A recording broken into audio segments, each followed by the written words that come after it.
Hello friends, आज हम लोग सॉलिड स्टेट में आगे बढ़ेंगे।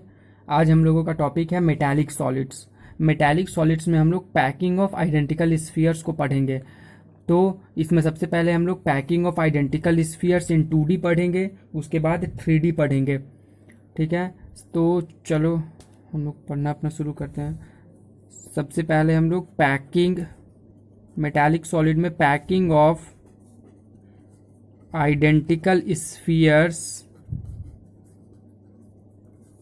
इन 2D में पढ़ेंगे। तो इसमें सबसे जो पहला है वो है स्क्वायर पैकिंग। और स्क्वायर पैकिंग में भी इसका सब पार्ट है विथ टचिंग स्फीयर।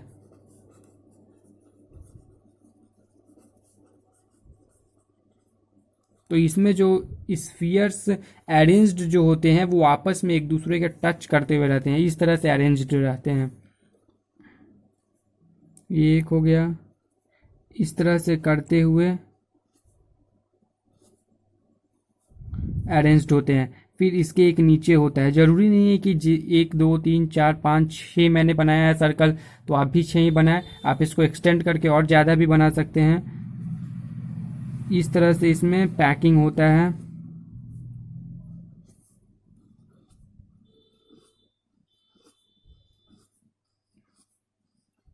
इस तरह से इसमें पैकिंग होता है। ठीक है, अगर एक ये स्फीयर्स को लेते हैं तो ये 4 अपने नेबर में 4 स्फीयर्स को टच कर रहे हैं। तो इसके लिए हम एक टर्म डिफाइन करते हैं, coordination number. Coordination number coordination number जिसको हम लोग CN से डिनोट करते हैं। कोऑर्डिनेशन नंबर का मतलब हो गया नंबर ऑफ नियरेस्ट नेबर।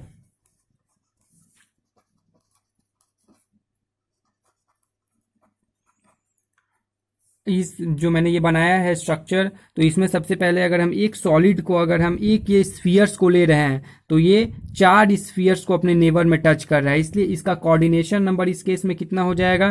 तो इस केस में कोऑर्डिनेशन नंबर जो है वो 4 हो जाएगा। और अगर हम यहाँ पे अगर ये देखते हैं, ये एक मैंने सर्कल बनाया है, अगर ये इसका सेंटर है ऐसे ऐसे, तो अगर मैं इस सब को ज्वाइन कर देता हूँ तो ये मेरा एक यूनिट सेल हो गया।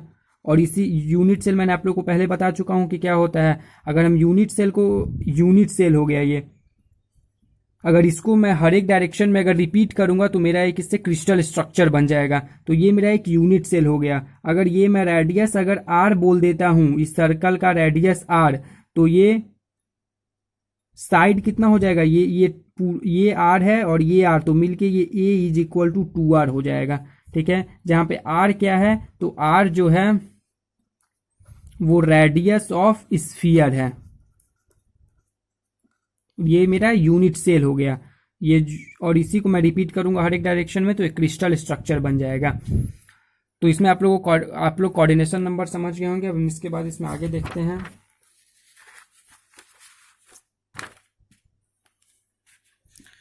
तो अब एक और है एरिया एफिशिएंसी। एक टर्म और है area efficiency of such packing. ये जो पैकिंग है इसका एरिया एफिशिएंसी कितना होगा? तो ये एरिया एफिशिएंसी जो होता है वो होता है area of sphere inside unit cell upon area of unit cell. अब ये मेरा एक यूनिट सेल है। अब area of sphere inside unit cell, ये मेरा इसमें कितना स्फीयर आया है? एक यूनिट सेल के अंदर मेरा 4 स्फीयर आया है, 1 2 3 4। ठीक है, टोटल 4 स्फीयर है। और इसका ये टोटल इस पॉइंट पे 360 डिग्री का एंगल होता है, और ये इसका 90 डिग्री अंदर है, मतलब 1/4 पोर्शन इनसाइड है इस सर्कल का। तो टोटल 4 सर्कल हो गया और इसका 1/4 पोर्शन इनसाइड हो गया, और into pi r square. Circle का एरिया क्या होता है? Pi r square. तो इस तरह से मैंने इसको लिखा। और एरिया ऑफ यूनिट सेल, ये यूनिट सेल का एरिया, तो यूनिट सेल का एरिया एक स्क्वायर बन रहा है। तो स्क्वायर का एरिया क्या होता है? साइड का स्क्वायर, मतलब ए का स्क्वायर हम लोग लिखेंगे, और ए का स्क्वायर इंटू आप 100 करके एरिया एफिशिएंसी पूछा है तो इंटू 100 भी कर सकते हैं। तो ये कितना हो जाएगा, 4 इंटू 4 कट जाएगा, तो यहाँ से आ गया पाई आर स्क्वायर। ए का स्क्वायर यहाँ पे है, तो ए के स्क्वायर को आप लोग कैसे लिखेंगे, तो ए स्क्वायर जो है, ए जो है वो 2r के बराबर है, मतलब 4 हो जाएगा, 4r स्क्वायर, 4r स्क्वायर से आर स्क्वायर कट गया, into 100 is equal to pi by 4 into 100। जब आप इसको सॉल्व करेंगे तो आपको इसका आंसर अप्रॉक्स 78% आएगा। मतलब एरिया इफिशियंसी इस तरह के पैकिंग का जो है वो 78% होता है। ठीक है, अब इसके बाद हम लोग चलते हैं नेक्स्ट स्लाइड में। हम लोगों ने यहाँ पे जो ये स्पेस खाली है, ये हर जगह ये आपको एक स्पेस खाली दिख रहा होगा। हर एक दो पैकिंग हुआ है इसमें, ये जो जगह बच जाता है उसको हम लोग कहते हैं वॉइड्स। तो एक आप टर्म ध्यान रख सकते हैं, इसको हम लोग कहते हैं वॉइड्स। अब हम लोग आगे चलते हैं। अब ये इंपॉर्टेंट है, आपको 3D में ये मदद करेगा समझने में। तो अभी जो मैंने आपको पैकिंग दिखाया, when such 2D packing is, when such 2D packing with touching sphere, with touching spheres is extended in 3D, it forms simple cubic structure, simple cubic structure. और सिंपल क्यूबिक स्ट्रक्चर को हम लोग primitive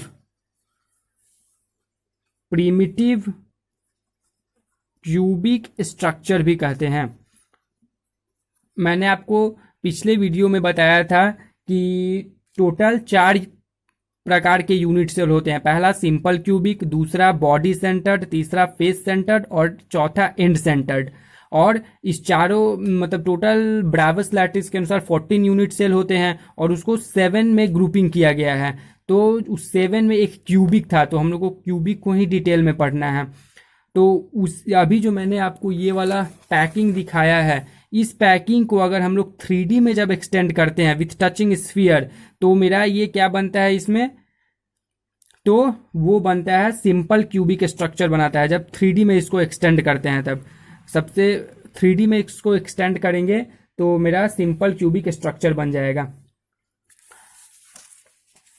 अब इसमें सबसे पहले हम लोग देखे थे एक पार्ट में, फर्स्ट पार्ट में हम लोग देखे थे विथ टचिंग स्फीयर। अब इसमें इसका दूसरा पार्ट है विथ नॉन टचिंग स्फीयर, मतलब इसमें स्फीयर्स आपस में टच नहीं कर रहे होंगे, विथ नॉन टचिंग स्फीयर। तो इसमें ये स्फीयर्स जो हैं वो आपस में टच नहीं कर रहे होंगे, वो ऐसे ऐसे सब स्फीयर्स होंगे और आपस में टच नहीं कर रहे होंगे। ठीक है, और ये मेरा एक यूनिट सेल का फॉर्मेशन हो गया। इसमें जो होगा, जैसे पिछले में केस में था a is equal to 2r, लेकिन यहाँ पे तो ये बीच में भी जगह है, तो यहाँ पे a not equal to 2r होगा। और लेकिन यहाँ पे भी कोऑर्डिनेशन नंबर 4 ही होगा, क्योंकि अगर इसको हम लेते हैं तो इसके नेबर में ये 4 हैं, तो इसका भी कोऑर्डिनेशन नंबर 4 होगा। इसका हम लोग एरिया एफिशिएंसी, अगर हम लोग को रिलेशन अगर पता हो a और r के बीच में, तो इसका हम लोग पैकिंग एफिशिएंसी भी निकाल सकते हैं। ठीक है, इसमें इतना ही जानना है। और इस तरह के पैकिंग को जब हम लोग 3D में एक्सटेंड करते हैं तो वो BCC बनाता है, बॉडी सेंटर्ड क्यूबिक स्ट्रक्चर। तो ये सब में ये सब हम लोग को आगे पढ़ना है, यहाँ पे नोट कर लीजिए। Square packing with non touching sphere, with non-touching sphere when extended in 3D forms body centered cubic structure। हम लोग BCC और जो मैंने पीछे लिखवाया आपको स्लाइड में सिंपल क्यूबिक, ये इसके बारे में हम लोग आगे पढ़ेंगे। अभी आपको याद रखना है कि जब हम लोग विथ टचिंग स्फीयर को जब 3D में एक्सटेंड करते हैं तो सिंपल क्यूबिक बनता है, और जब विथ नॉन टचिंग स्फीयर को 3D में एक्सटेंड करते हैं तो BCC बनता है। अब उसके बाद हम लोग पहला ये टाइप देखे थे packing of identical sphere in 2D में स्क्वायर पैकिंग। और उसमें दो पार्ट्स था, with touching sphere, with non touching sphere. अब हम लोग देखेंगे दूसरा हेक्सागनल पैकिंग। तो चलते हैं अब हम लोग नेक्स्ट स्लाइड में। अब हम लोग इसका हेक्सागनल सेकंड इसका पार्ट देखेंगे, हेक्सागनल पैकिंग। तो हेक्सागनल पैकिंग ये ऐसे होता है।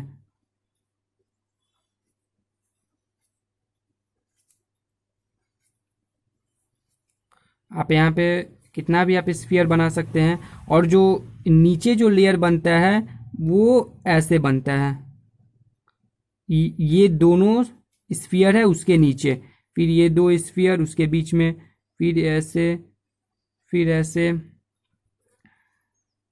फिर ऐसे, फिर यहाँ पे ये दो स्फीयर हैं उसके बीच में, इसके बीच में ऐसे, इसके बीच में ऐसे, फिर इसके बीच में ऐसे। और जैसे मैंने पिछले में बताया है, जो ये सब जो आपको बीच में गैप दिख रहे हैं वो उसको हम लोग वॉइड्स कहते हैं।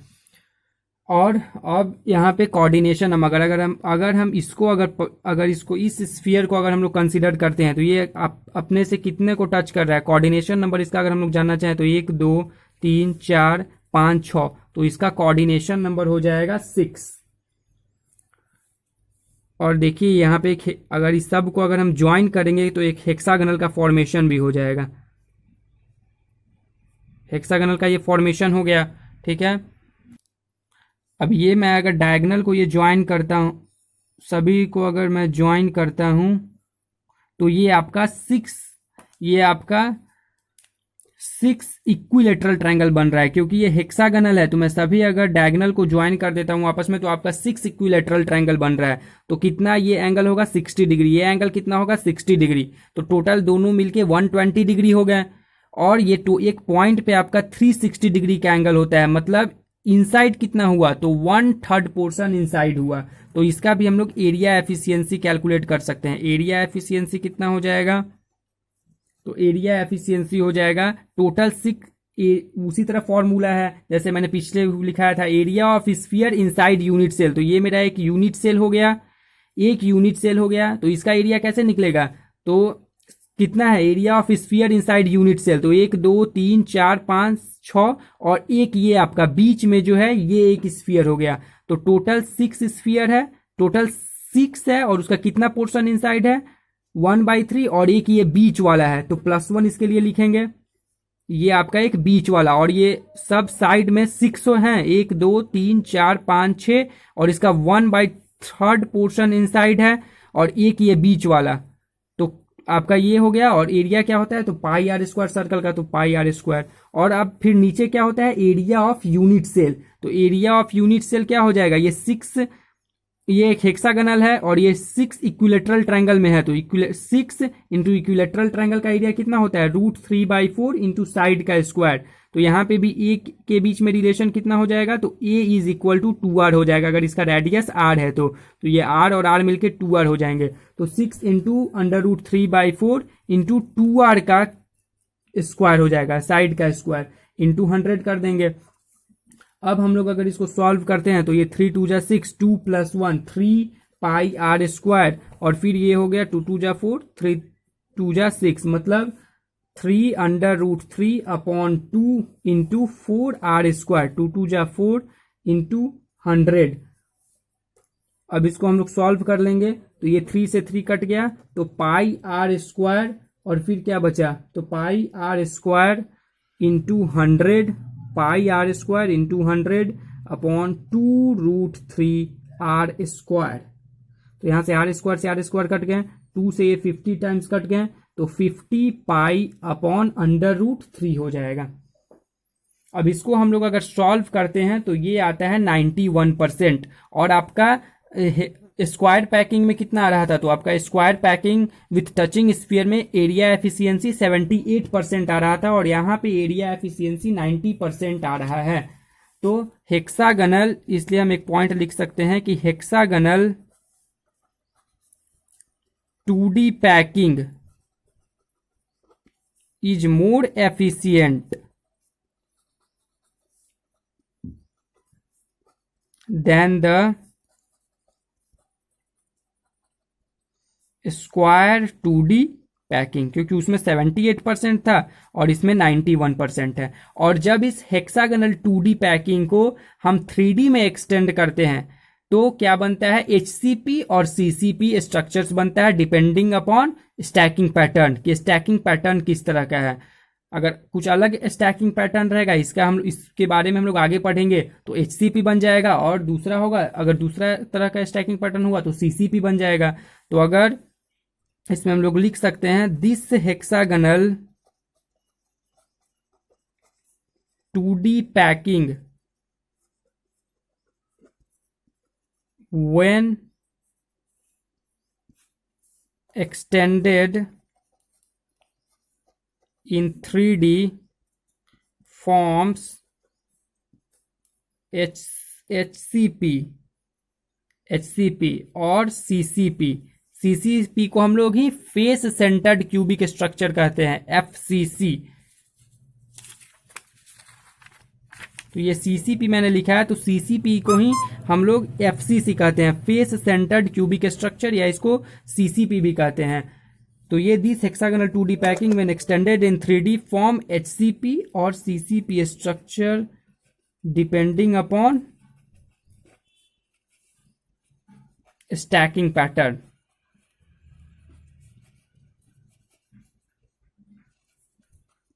ये हम लोग HCP CCP, इसके बारे में जो ये मैंने HCP लिखा है, यहाँ पे CCP लिखा है, इसके बारे में हम लोग जब 3D में पढ़ेंगे तो ये सब पढ़ेंगे। ठीक है, तो हम लोग चलते हैं नेक्स्ट स्लाइड में। अब इसके बाद हम लोग को पढ़ना है packing of identical spheres in 3D। हम लोग 2D समझ लिए, अब 3D पढ़ेंगे, लेकिन 3D को पढ़ने से पहले सबसे पहले हम लोग प्रॉपर्टीज का, क्यूब का कुछ प्रॉपर्टीज देख लेते हैं। Properties of cube. आप लोग को पता है कि क्यूब में जो है वो 8 कॉर्नर्स होते हैं,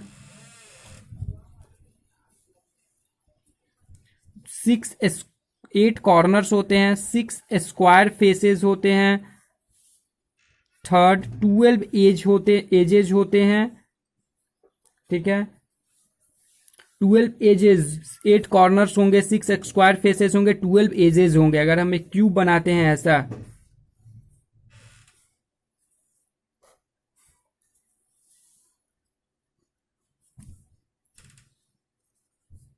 एक क्यूब हो गया, ये मेरा कॉर्नर हो गया।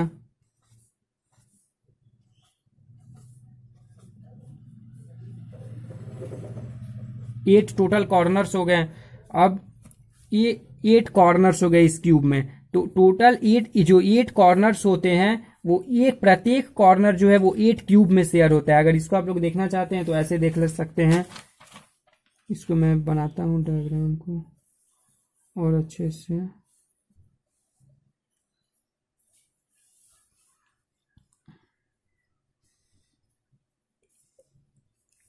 ये डायग्राम मैं बना रहा हूँ, लोग को इसे और समझने में आसानी होगी।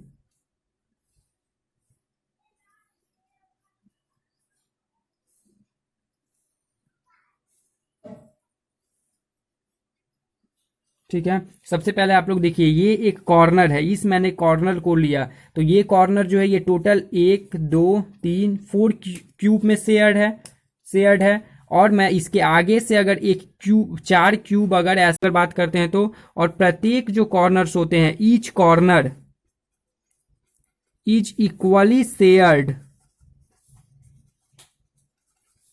इन 8 क्यूब्स, क्योंकि ये कॉर्नर है, ये 4 क्यूब में शेयर्ड है। और इसके आगे से मैं अगर 4 क्यूब और लाके इस पर रख दूं तो ये क्यूब, ये जो कॉर्नर है वो कितने में शेयर्ड हो जाएगा, तो 8 में। तो each corner is equally shared in 8 cubes, इसलिए 1/8 पोर्शन इनसाइड हो जाएगा। ये याद रखने वाला है कि 1/8 मतलब 1/8 पोर्शन इनसाइड होता है। ठीक है, उसके बाद अगर देखते हैं तो 6 स्क्वायर फेसेस होते हैं। अगर इस फेस को मैं कंसीडर करता हूं तो ये फेस कितने में शेयर्ड है, 2 क्यूब में। तो each face is shared, each face is shared in 2 cubes, 2 cubes. So each face centre and face diagonal is shared in 2 cubes, in 2 cubes. अगर ये डायगोनल है इस फेस का तो ये भी 2 क्यूब में शेयर्ड होगा, इसलिए इसमें 1/2 पोर्शन इनसाइड होता है, हाफ पोर्शन इनसाइड। अब 12 एज होते हैं। अगर मैं इस एज को कंसीडर करता हूं तो ये एज कितने क्यूब में शेयर्ड है, 4 क्यूब में शेयर्ड है। तो मतलब एक ईच शेयर्ड इन 4 क्यूब्स। तो 1/4 पोर्शन इनसाइड होगा। और बॉडी डायगोनल, बॉडी डायगोनल का फॉर्मेशन कैसे होता है, 2 ऑपोजिट जब कॉर्नर को हम ज्वाइन करते हैं, जो कि बॉडी सेंटर से अगर पास करता है तो बॉडी डायगोनल्स का फॉर्मेशन होता है। तो टोटल 8 कॉर्नर है, तो कितना हो जाएगा, 4 बॉडी डायगोनल्स हो जाएगा। तो 4 बॉडी डायगोनल्स होते हैं,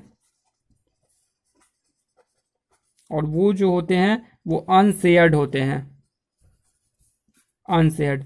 तो इसमें इतना ही याद रखना है कि 8 कॉर्नर्स होते हैं, उसका 1/8 पोर्शन इनसाइड होता है। 6 स्क्वायर फेसेस में हाफ पोर्शन इनसाइड होता है। 12 एज होते हैं, उसका 1/4 पोर्शन इनसाइड होता है। और 4 बॉडी डायगोनल है वो अनशेयर्ड होता है। तो इसके बाद हम लोग आगे का डिस्कशन नेक्स्ट वीडियो में करेंगे। Okay, thank you.